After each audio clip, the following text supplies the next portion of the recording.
fameux soir où les gens s'amusent et se déguisent, les âmes finissent morcelées, scellées lorsque l'enfance se brise. Horreur, mystère, un banc glacial, je vais trembler jusqu'en Antarctique. Légende urbaine, creepypasta, c'est l'heure du récit fantastique.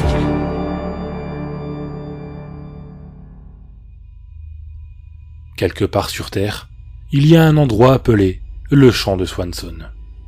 Et je n'y suis pas allé depuis un moment, des années peut-être. Je passe devant tout le temps, mais cette fois pour quelques obscures raisons, je m'y suis arrêté. Je me rappelle quand j'étais enfant, les gens disaient que le champ était hanté. Personnellement, je ne crois pas aux fantômes, mais c'en fut assez pour capter mon attention. La chose bizarre avec ce champ, c'est que c'est juste un champ. Pas de maison abandonnée, ou de structure étrange, ni rien. Tout ce qu'on voit est la grandeur vide du champ. Quand j'étais enfant, on y allait chaque nuit d'Halloween.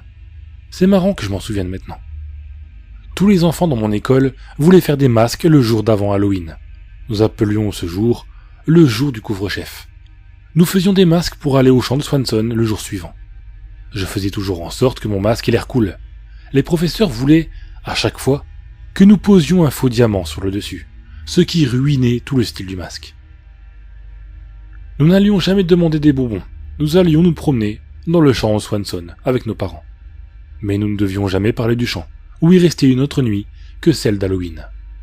Mes parents, et ceux des autres enfants, ne nous surveillaient jamais quand nous marchions, peu importe les folles actions que nous pouvions faire. Nous ne regardions jamais dans les yeux, et il était interdit d'enlever nos masques avant que nos parents nous le disent. Il y avait aussi ces gens qui allaient dans les bois autour, au lieu d'aller dans le champ. Je ne les reconnaissais jamais venant de mon village.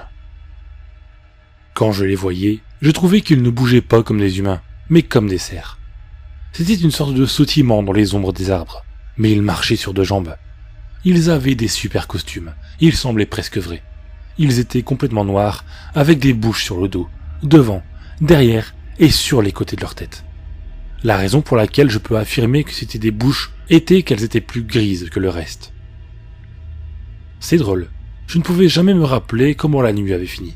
Je me réveillais toujours dans mon lit, et mon seul souvenir était que j'enlevais mon masque ou que je quittais le champ. Mes parents avaient dû me porter dans mon lit alors que je m'étais endormi.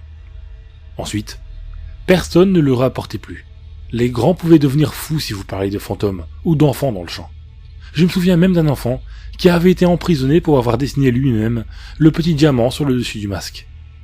Je me souviens avoir été assez ennuyé à cause du fait que s'il la détestait tant que ça, pourquoi il nous la faisait porter? Avant les vacances de Noël, les professeurs voulaient nous raconter une histoire sur le champ de Swanson. Ils voulaient nous la raconter quand le soleil se levait, très très tard. L'histoire était que les gens pouvaient entendre les voix d'enfants dans le champ. Je ne savais pas trop pourquoi ils nous ont dit ça, mais personne n'a jamais demandé. C'était quelques jours avant Noël, donc je n'avais aucune raison d'y penser. Le professeur disait que le champ était un endroit spécial, et que vous ne deviez jamais y aller tout seul. Et c'est la première fois que j'y suis allé depuis presque 12 ans. C'est étrange, je veux dire. Je n'entends rien, et vous ?